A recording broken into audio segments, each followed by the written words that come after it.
नमस्कार दोस्तों, मेरा नाम है दीपक कश्यप। स्वागत है आपका हमारे चैनल में। तारीख थी 10 जून 2011। उत्तर प्रदेश के गोरखपुर के कमलेशपुरम कॉलोनी की रहने वाली एक लड़की किसी जरूरी काम से घर के बाहर निकलती है, लेकिन देर शाम तक वापस नहीं आ पाती है। घर वाले परेशान होकर पुलिस में शिकायत दर्ज करवाती हैं। एक जवान लड़की के गायब होने की खबर से शहर भर में हंगामा हो जाता है। पुलिस तेजी से काम करते हुए उस लड़की को ढूंढने निकलती है, मगर अचानक मुर्दा लड़की का शव परिवार वालों को सौंप दिया जाता है और उसका अंतिम संस्कार भी कर दिया जाता है। अब सबसे बड़ा सवाल था कि इस लड़की की हत्या किसने की। पुलिस इसी सवाल का जवाब तलाशने के लिए दिन रात एक कर देती है। पुलिस की मेहनत रंग लाती है और फाइनली पुलिस को जवाब भी मिल जाता है। जवाब हिला देने वाला था। दुनिया की नजर में जिसकी हत्या हुई थी, असल में वही हत्यारा भी था। ऐसा कैसे पॉसिबल है कि जिसका कत्ल हुआ वही इस केस की कातिल भी हो। हम आपको जिस सच्ची घटना की पूरी कहानी बताने जा रहे हैं उसमें सच में ऐसा ही हुआ था। मगर आप इस वीडियो को आखिर तक देखें। हिला देने वाली कहानी की पूरी सच्चाई जानेंगे तो आपके होश उड़ जाएंगे। पूरी कहानी कल्पना से परे है और इस पूरी कहानी को अंजाम देने के पीछे की वजह है और भी भयावह है। तो आखिर क्या है रहस्यों से भरी इस कहानी की पूरी सच्चाई, चलिए जानते हैं सब कुछ वीडियो में। आगे बढ़ने से पहले इस वीडियो को एक लाइक करके चैनल को सब्सक्राइब जरूर कर लीजिए, क्योंकि यह आपके लिए 1 सेकंड का काम है, लेकिन इससे हमारी काफी बड़ी मदद होती है। चलिए अब कहानी शुरू करते हैं। इस पूरी कहानी की सबसे अहम किरदार है शिखा दुबे। शिखा दुबे उत्तर प्रदेश के गोरखपुर के कमलेशपुरम इलाके में अपने परिवार घर वालों के साथ रहा करती थी। 2011 में शिखा दुबे की उम्र 23 साल थी और वह इस समय दीनदयाल उपाध्याय यूनिवर्सिटी से पोस्ट ग्रेजुएशन की पढ़ाई कर रही थी। शिखा देखने में बेहद ही मासूम और शरीफ थी। शिखा 10 जून 2011 को कुछ जरूरी काम के लिए घर से बाहर निकलती है। शिखा घर वालों को कहकर जाती है कि थोड़ी देर में वापस आ जाऊंगी, मगर काफी देर हो जाती है मगर वो वापस नहीं लौटती है। जैसे जैसे शाम ढलती है परिवार वालों की चिंताएं भी बढ़ने लगती हैं। ज्यादा अंधेरा हो जाने पर परिवार वाले अपने स्तर से शिखा दुबे की खोजबीन शुरू कर देते हैं। दोस्तों रिश्तेदारों तक को फोन किया जाता है, मगर शिखा की जानकारी कहीं से नहीं मिलती है। जब शिखा का कहीं अता पता नहीं चलता है तो थक हार कर शिखा दुबे के पिता राम प्रकाश दुबे गोरखपुर के एक स्थानीय पुलिस स्टेशन में जाकर बेटी के गायब होने की शिकायत दर्ज करवाते हैं। मामला दर्ज करने के बाद पुलिस वाले राम प्रकाश दुबे से पूछते हैं, क्या आपको किसी पर शक है? तो राम प्रकाश जवाब में वह दीपू यादव का नाम लेते हैं। दीपू यादव ही इस कहानी का दूसरा सबसे अहम किरदार है। राम प्रकाश दुबे के मुताबिक दीपू यादव उन्हीं के पड़ोस में रहता है। पुलिस को दिए बयान में राम प्रकाश दुबे बताते हैं कि दीपू यादव अक्सर उनकी बेटी शिखा दुबे को परेशान किया करता था, इसलिए उन्हें शक है कि हो ना हो दीपू यादव ने ही उनकी बेटी को कहीं गायब किया है या फिर उसकी हत्या कर दी है। शक जताए जाने के बाद पुलिस तुरंत एक्टिव होती है और भागते हुए दीपू यादव के घर पर आती है। यहाँ आकर पता चलता है कि दीपू यादव खुद ही लापता है। पुलिस वालों का शक यकीन में बदल जाता है और वह दीपू यादव को ढूंढने में लग जाते हैं। पुलिस शिखा दुबे की भी तलाश में लगी रहती है। इसी खोजबीन के दौरान पुलिस वालों को सरयू कैनाल कॉलोनी के पास के जंगल में एक लाश मिलती है। यह लाश एक लड़की की थी। लाश का चेहरा बहुत ही भयानक तरीके से बिगाड़ दिया गया था। चेहरे से पहचाना करना मुश्किल था। एक लड़की की लाश मिलते ही पुलिस वाले तुरंत राम प्रकाश दुबे के परिवार वालों को बुलाते हैं और उनसे पहचान करने के लिए कहते हैं कि कहीं यह सब गायब हुई बेटी शिखा दुबे का तो नहीं है।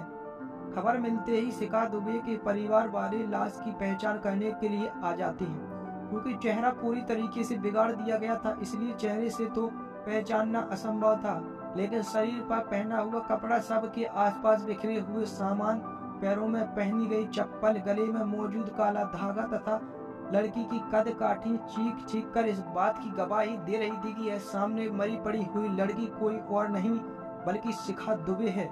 परिवार वाले भी आखिर सब की पहचान अपनी बेटी शिखा दुबे के तौर पर करते हैं, क्योंकि भले ही चेहरा पहचान में नहीं आ रहा था, मगर शरीर पर जो कपड़े थे वही कपड़े पहनकर अंतिम बार शिखा दुबे अपने घर से निकली थी। इसके अलावा जो चप्पल, दूसरे सामान तथा गले में काला धागा मिला था वो सभी शिखा दुबे का ही था। पहचान होने के बाद सबको पोस्टमार्टम के लिए भेज दिया जाता है। पोस्टमार्टम में खुलासा होता है कि गला दबाकर हत्या करने के बाद लड़की के चेहरे को धारदार हथियार से काटा गया है और भारी चीज से हमला करके चेहरे को बर्बाद भी किया गया है। इसके अलावा पोस्टमार्टम में सेक्सुअल हरासमेंट की पुष्टि भी होती है। शरीर को कई जगह सिगरेट से जलाया भी गया था। मतलब लड़की के साथ हैवानियत की सारी हदों को पार किया गया था। इस दरिंदगी की खबर बाहर आते ही लोगों का गुस्सा भड़क जाता है और लोग जल्द से जल्द आरोपी की गिरफ्तारी की मांग करने लगते हैं। इधर पोस्टमार्टम के बाद सभी जरूरी फॉर्मेलिटी पूरी करने के बाद लड़की का शव परिवार वालों को सौंप दिया जाता है, जो विधिवत तरीके से उसका अंतिम संस्कार भी करते हैं। इस घटना ने बड़े स्तर पर अखबारों की सुर्खियां बटोरी थी और लोगों में बड़ा गुस्सा था। इसलिए पुलिस वाले भी तत्परता दिखाते हुए जल्द से जल्द हत्यारों की तलाश में लग जाती है। चूंकि शिखा दुबे के पिता ने दीपू यादव नाम के लड़के पर शिखा दुबे की हत्या का शक जताया था, इसलिए पुलिस दीपू यादव को ही प्राइम सस्पेक्ट मानते हुए हाथ पैर मारना शुरू कर देती है और दीपू यादव से जुड़े दर्जनों लोगों को उठाया जाता है। यहाँ तक कि दीपू यादव से जुड़े 50 से ज्यादा दोस्तों से पूछताछ होती है, मगर कहीं से भी दीपू यादव का अता पता नहीं चलता है। काफी मेहनत के बाद दीपू यादव का एक करीबी दोस्त पुलिस के हाथ लगता है, जो पूछताछ में खुलासा करता है कि दीपू यादव अक्सर सोनभद्र आया जाया करता था और पिछले कुछ दिनों में उसने सोनभद्र का जिक्र भी कई बार किया था। अब गोरखपुर पुलिस सीधे सोनभद्र का रुख करती है और दीपू यादव की तलाश में सोनभद्र शहर का कोना कोना छान मारती है। तलाश कई घंटों तक होती रहती है, मगर कहीं भी दीपू यादव का पता नहीं चलता है। फिर भी पुलिस वाले हिम्मत नहीं हारते हैं और अपनी तलाश जारी रखते हैं। इसी तलाश के क्रम में वह एक ऐसे घर के पास पहुंचते हैं जो अंदर से बंद था। पुलिस वाले आकर दरवाजे पर दस्तक देते हैं। कई बार नॉक करने के बाद एक लड़की आकर दरवाजा खोलती है। दरवाजा खोलने वाली लड़की को देखकर पुलिस वालों के पैरों तले जमीन खिसक जाती है। दरवाजा किसी और ने नहीं बल्कि उसी शिखा दुबे नाम की लड़की ने खोला था। वही शिखा जिसका अंतिम संस्कार परिवार वालों ने बस अभी भी किया था। जिस शिखा दुबे के कातिल को पुलिस तलाश कर रही थी, वही शिखा दुबे अब पुलिस के सामने खड़ी थी। आपके मन में एक सवाल आ रहा होगा कि आखिर पुलिस वालों ने शिखा दुबे को कैसे पहचाना। तो आपकी जानकारी के लिए बता दें कि जब शिखा दुबे के पिता ने बेटी की मिसिंग रिपोर्ट दर्ज करवाई थी, तो उन्हें शिखा दुबे की कुछ तस्वीरें भी पुलिस वालों को दे दी थीं। शिखा दुबे को जिंदा देखकर हैरान होते हुए पुलिस वाले मामला समझने की कोशिश करते हैं और तुरंत घर के अंदर दाखिल होते हैं। घर के अंदर का नजारा और भी हैरान करने वाला था। कमरे में पुलिस वालों को कोई और नहीं बल्कि इस केस का प्राइम सस्पेक्ट दीपू यादव दिखता है। मतलब जिस लड़की का शिखा दुबे की हत्या हुई थी वह और जिस लड़की दीपू यादव पर हत्या का इल्जाम लगा था, वह दोनों एक ही घर में सोनभद्र में साथ रह रहे थे। यहाँ एक और बड़ा सवाल यह था कि जिस शिखा दुबे का कत्ल हुआ था वह तो पुलिस को जिंदा मिल गई थी, तो अभी अभी परिवार वालों ने जिस लड़की को अपनी बेटी मानकर अंतिम संस्कार किया था वो कौन थी, उसकी हत्या किसने की थी। पुलिस इन सभी सवालों का जवाब तलाशने में लग जाती है। इन सभी सवालों का सटीक जवाब कोई दे सकता था तो वह शिखा दुबे और दीपू यादव ही थे। इसलिए पुलिस वाले इन दोनों को सोनभद्र से गिरफ्तार करते हुए गोरखपुर लेकर आते हैं और यहाँ इन लोगों से पूछताछ का सिलसिला शुरू होता है। अब इस पूछताछ में हिला देने वाला खुलासा होता है।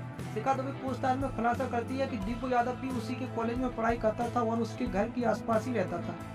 कॉलेज में इन दोनों की मुलाकात होती है और देखते ही देखते शिखा दुबे तथा दीपू यादव एक दूसरे को पसंद करने लगते हैं। दोनों एक दूसरे के साथ जीने मारने की कस्में खाने लगते हैं। दुनिया की नजरों से बचकर दोनों एक दूसरे से मिलने भी लगते हैं, मगर इस प्यार की खबर आखिरकार शिखा दुबे के परिवार वालों को लग जाती है और वह शिखा दुबे पर कई तरह की पाबंदियां लगा देती हैं।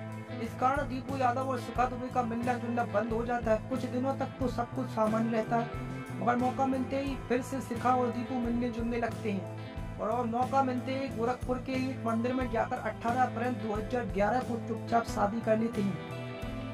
शादी करने के बाद दोनों इस बात की भनक किसी को नहीं लगने देते हैं और अपने घर पर रहने लगते हैं। दीपू यादव शिखा को अपने साथ रखने के प्लान पर काम करने लगता है। इन दोनों को अच्छे से पता था कि अगर परिवार वालों को बता भी दिया कि हमने शादी कर ली है तब भी परिवार वाले नहीं मानेंगे, इसलिए अब दोनों दूसरे विकल्प की तलाश में लग जाते हैं ताकि साथ रह सके। दीपू यादव अपनी परेशानी का जिक्र अपने एक दोस्त सुग्रीव से करता है। सुग्रीव एक ट्रांसपोर्ट का बिजनेस करता था और वो ट्रक भी चलाया जाता था। दीपू यादव की सारी बातें सुनने के बाद सुग्रीव इन दोनों को बताता है कि मैं एक ऐसी लड़की को जानता हूँ जो देखने में काफी हद तक शिखा दुबे की तरह ही है। उसकी कद काठी और लंबाई भी पूरी तरह शिखा दुबे की है। अगर हम उसकी हत्या कर दें और हत्या करने के बाद उसे शिखा दुबे का कपड़ा पहना दें और उसका चेहरा बिगाड़ दें तो लोग शिखा दुबे को मरा हुआ समझ लेंगे और फिर तुम दोनों किसी दूसरे शहर में जाकर बड़े आराम से रह सकते हो। दीपू यादव और शिखा दुबे को सुग्रीव का एक आइडिया काफी पसंद आया और दोनों इस प्लानिंग को हकीकत में बदलने के मिशन पर लग जाते हैं। लाइन के बाद अब सुग्रीव शिखा दुबे की तरह दिखने वाली पूजा कुमारी नाम की लड़की से कांटेक्ट करता है और उससे कहता है कि तुम्हारे लिए एक नौकरी मेरे पास है, अगर तुम चाहो तो मुझसे आकर मिल सकती हो। पहले महीने की ही पगार भी तो मैं एडवांस में दिया जाएगा। पूजा कुमारी की उम्र भी यही कोई 25-26 साल थी। उसकी एक 3 साल की बेटी भी थी। क्योंकि पूजा कुमारी की आर्थिक स्थिति अच्छी नहीं थी और वह काम की तलाश में थी, इसलिए जब सामने से ऑफर आता है तो पूजा कुमारी मना नहीं कर पाती और वो काम की तलाश में सुग्रीव से मिलने के लिए तैयार हो जाती है। सुग्रीव तुरंत इस बात की जानकारी दीपू और शिखा को देता है और तय किया जाता है कि 10 जून को प्लानिंग की हकीकत में बदला जाएगा। प्लान के तहत सुग्रीव अपना ट्रक लेकर सोनभद्र से गोरखपुर के लिए निकल जाता है ताकि वह पूजा को अपने साथ ला सके। इधर तय समय के मुताबिक शिखा दुबे भी अपने घर से निकलकर दीपू यादव से मिलती है और बाजार जाकर कुछ नए कपड़े खरीदती है। इधर सुग्रीव पूजा को लेकर वापस आने लगता है। वापस आते हुए वह पास के जंगल में गाड़ी रोकता है और पूजा से कहता है कि यहाँ पर कुछ लोग तुमसे मिलेंगे जो काम देंगे। इसी के बाद बहाने से गाड़ी रोककर यह सभी पूजा को गाड़ी से उतारती हैं और जंगल में ले जाती हैं। यहाँ पर दीपू शिखा भी आ जाते हैं। यहाँ आकर बड़ी बेरहमी से सुग्रीव और दीपू गला दबाकर पूजा की हत्या कर देते हैं। इसके बाद शिखा दुबे बाजार से खरीद कर लाए नए नए कपड़े खुद पहनती है और जो कपड़ा पहनने का वह घर से निकली थी वह कपड़े पूजा को पहना देती है। यहाँ तक कि जो काला धागा अक्सर शिखा अपने गले में पहना करती थी वह भी पूजा के गले में डाल देती है ताकि लाश की पहचान शिखा के तौर पर की जा सके। शिखा अपनी चप्पल भी पूजा के शव के आसपास ही छोड़ देती है। अपना सब कुछ पूजा को पहनाने के बाद शिखा पूजा के सब कपड़े छिपाकर अपने बैग में रख लेती है। कपड़ों के आधार पर पूजा तो शिखा बन चुकी थी मगर चेहरे से अब भी वह पूजा के तौर पर ही पहचानी जा सकती थी। इसलिए अब सुग्रीव तथा दीपू मिलकर ट्रक से लोहे का बड़ा सा रॉड निकालते हैं और बड़ी बेरहमी से पूजा के चेहरे पर मारना शुरू कर देते हैं और ये लोग तब तक उस रॉड से पूजा के ऊपर हमला करते हैं जब तक कि पूजा का पूरा चेहरा बिगड़ नहीं जाता। इसके अलावा ये लोग पूजा के शरीर को सिगरेट से भी बड़ी बेरहमी से जलाते हैं ताकि इस मामले को दूसरा रूप दिया जा सके। हत्या करने के बाद दीपू तथा शिखा दुबे तुरंत वहां से सोनभद्र की तरफ भाग जाते हैं जबकि सुग्रीव अपने खालसी बलराम के साथ मिलकर सबको वहां से उठाकर सरयू कैनाल के पास के जंगलों में लाकर फेंक देता है और फिर छुप जाता है। कुछ दिनों तक तो शिखा दुबे और दीपू का प्लान बहुत अच्छे से काम करता है मगर जैसे ही शिखा दुबे पुलिस के हाथ लगती है इनके राज से पर्दा उठ जाता है। शिखा दुबे और दीपू यादव के इस खुलासे को सुनकर हर किसी के पैरों तले जमीन खिसक जाती है। हर कोई शौक था कि मासूम से दिखने वाली शिखा दुबे ने इतने बड़े जघन्य अपराध को अंजाम दिया। शिखा ने अपने प्यार के साथ रहने के लिए 3 साल की मासूम के सर से उसकी मां का साया छीन लिया। इस खुलासे के बाद जब शिखा दुबे को पिता के सामने लाया जाता है तो एक पल के लिए तो उन्हें यकीन नहीं होता कि जिस बेटी को वह मरा समझकर अंतिम संस्कार तक कर चुके थे वही उनके सामने है। पिता बेटी का गाल छूकर यकीन करने की कोशिश करते हैं कि वह जिंदा है। वह थोड़े भावुक भी होते मगर थोड़ी देर बाद वह अपनी भावनाओं पर नियंत्रण रखते हुए कहते हैं कि जितने जघन्य अपराध को अंजाम दिया है इससे जिंदा रहने का कोई हक नहीं है या मेरे लिए मर चुकी है। इन सभी खुलासों के बाद पुलिस दीपू यादव, सुग्रीव, शिखा दुबे तथा बलराम को गिरफ्तार करते हुए जेल भेज देती है। जिस शिखा दुबे का इस कहानी की शुरुआत में कत्ल होता है वही शिखा दुबे कहानी के अंत में कातिल निकलती है।